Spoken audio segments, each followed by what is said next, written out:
It was brought up by Senator Harms from the western panhandle part of the state.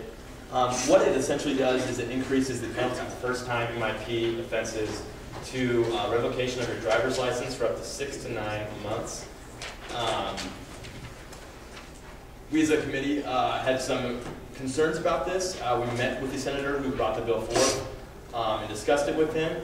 And what we gathered from him was that this essentially was a scare tactic, and he believed that this would be an effective penalty to deter students from underage drinking. So we're at the point now, we didn't want to completely not support the bill. We didn't want to completely burn the bill, but we wanted to, instead, we sympathized with him for the fact that he was trying to address the problem of underage drinking, which is obviously a huge problem. And he rattled off all these statistics about how Nebraska is the third, state as far as binge drinking and all that. So we realized it's a problem. So that's why we wanted to propose some possible amendments that we would like to see be put forth. Some of these amendments he admitted that he admitted to himself that that would end up happening inevitably. But so that being said, we don't support the bill as written, but with the following amendments, which are in the fourth whereas clause, if those were to be put into the bill, we would then be in support of it. I'll just give a little brief synopsis of why we chose the following amendments and how they would change the potential bill. The first one, with judicial leniency, we felt that we presented the situation to him. Let's say that there's a student that was not drinking at a party but ended up getting an MIP just being at a party where there was alcohol present. They were a commuter student, and because they had to commute to work or school, they would then be unable to make ends meet because they would not be able to drive. So addressing that situation would be one of the first amendments. And then the second one, with revised penalties that are more reflective of the offense. By that, we felt that MIP, we were all for increasing penalties for things such as DUI. That is so concrete. Obviously, a driver's license is so pertinent to the fact that you were drunk and driving. MIP, I feel like, is a way more gray area. There's a lot of different ways that a person can unfortunately get an MIP, whether, like I said, just being in the presence of it and not actually have consumed it. So we would hope that something would be brought forth, maybe where this would just apply to people. I've not heard this as much, but we do, I guess, administer MICs, which are actually, they've found the student actually having consumed alcohol. So that is something that we felt, because it is such a gray area, such a harsh penalty as license revocation, this would not be an effective deterrent, like the senator would like to think. Really quick, go through some of the information that I attached along with the bill. Spoke with Shelley Stahl. She is one of the lawyers up there, Student Legal Services. She personally is against this bill. To her, she sees dozens of students on a daily basis, she said, that deal with MIPs. And what her job is, she's here to represent the students, the student interest.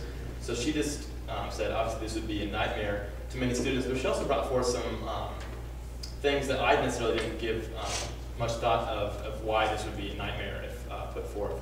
Obviously, the first statistic shows you how many MIPs are given out within a given year. Back in 2008, 2,377 tickets were given for MIPs within the city of Lincoln.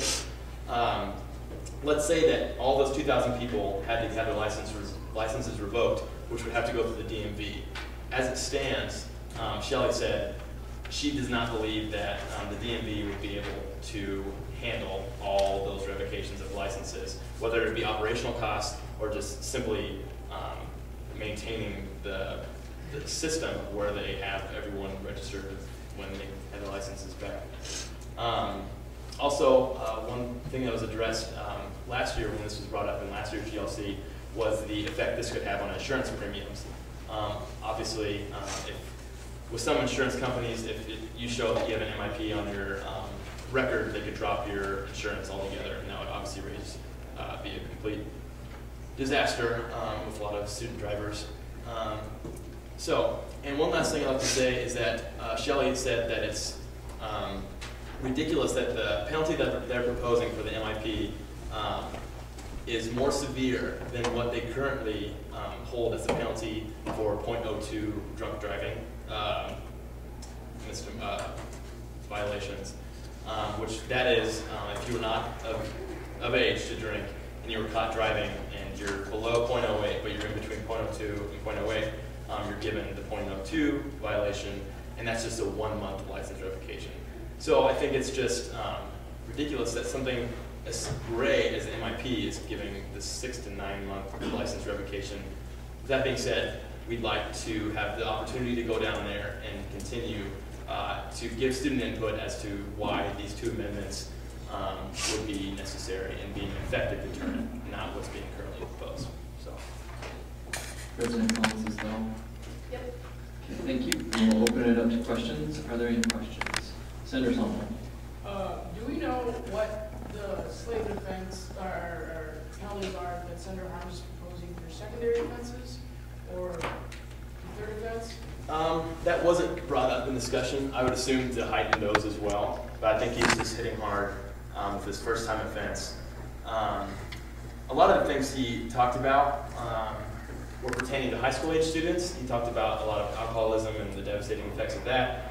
And we realized that this is almost could be more geared towards that high school age. And it would make more sense to almost limit this to where it would just be within the age of, preteen adolescents to 18 or so. So with that being said, no, we don't know what effects it would have on secondary offenses. Has this bill made it out of committee? Yes, it has, and it is his priority bill, so it's going to get some. It's going to be going for that. Do you know of any other groups that are going to come out on a similar note if we pass this to what those word? amendments? Yeah. For example, as the DMVs said, we can't handle this or anything like that. What do you guys know? Similar line? To my knowledge, all I know is that Senator Roger has been very outspoken as to some of the similar concerns that we have. As far as actual groups, I'm not aware of. After just hearing what I heard from Shelley today, I'm almost wanting to go down to the DMV and see if they would come testify on behalf of how they wouldn't possibly be able to support this. But not to my knowledge, no, I do not know. And was GOC unanimous? Yes. Senator Brock.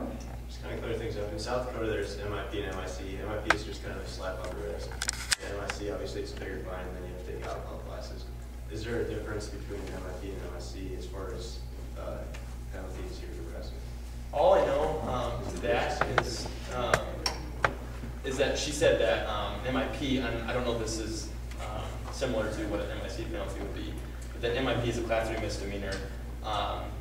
And she said that she's surprised as to how naive some students are. They come up to her office and speak with her. They don't understand the severe penalties that are already associated with up to R1, your first offense at MIP. If you could have your first offense at MIP, but you could have some other misdemeanors on there that aren't alcohol related, but yet it's all up to the discretion of the judge, and he has that freedom to administer a penalty of up to $500 and 3 months in jail as is. So as far as how that relates to MIC penalties, I don't know, but yeah, that'd be something to talk to Shelley about.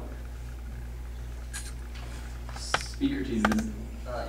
Chair Barber, in regards to the amendments that have been discussed, is Senator Roger going to propose the amendments? Is there anyone that you know that would be interested to hear these amendments, or what are we coming at with these sort of ideas? I just remember seeing an article that they did address that Senator Roger had addressed. I think they had a hearing on this, and that he had spoken out with similar verbatim concerns as to commuting students, how this would affect them. And so other than that, I don't know as far as what action he's taking with them. But that was something that we'd obviously look into with the passage of this directive. And then, maybe to make this a little more specific, when we're talking about revised penalties that are more reflective of the offense, I know you kind of alluded to the idea of the .02 penalty. Are we talking about still maybe harshening the penalties for MIPs, or are we talking about focusing more on drinking and driving